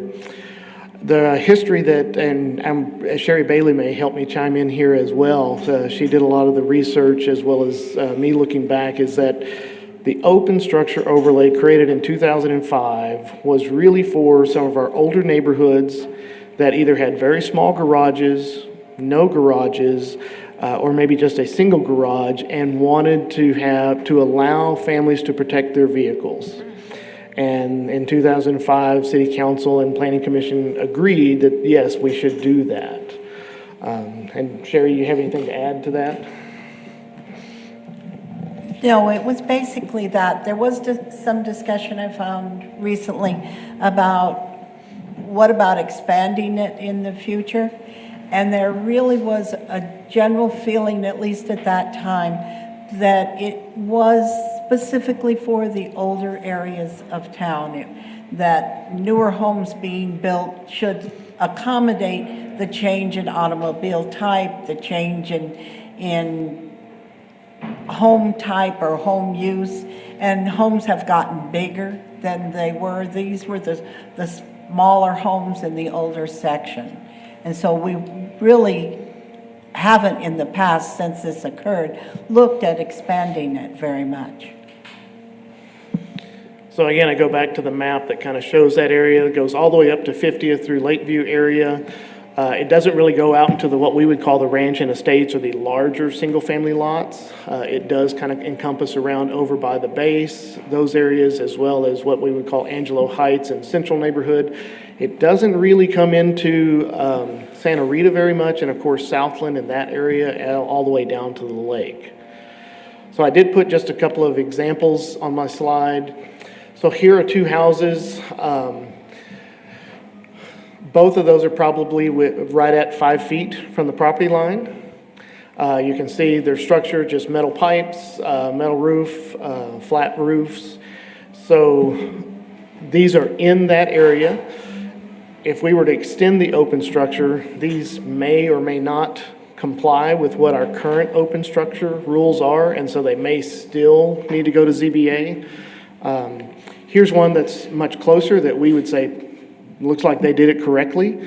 It matches the pitch of the roof. It's well back from 5 feet, so that one probably matches. And so interpreting our ordinance, we're looking for something more like that rather than this, but that's going to be part of the discussion of, do we expand it to this small area? Most of those will probably still not conform with just an expansion. They may still have to have a ZBA case to resolve their issues, their full issues. So is that your question to us? Let me get to my question for you. Do we include these houses or not? So I really just have kind of three questions of where do you want city staff to go? Do we consider those things, or do we just go back to those property owners and say, okay, you need to come forward and have some resolution? My concern in some of those neighborhoods is income. I mean, like they're in a lower income classification typically. And like, if we are asking them to modify an existing structure or tear down, and then we start fining them, like, they don't have the money to do that. Right. And that's our challenge now, is they are in violation now, so the city has to act, notice them, let them know they're in violation. And if we grandfathered them and then put this open structure overlay in that area, then we haven't accomplished anything. It's only a few blocks. Yeah. And that's our struggle is...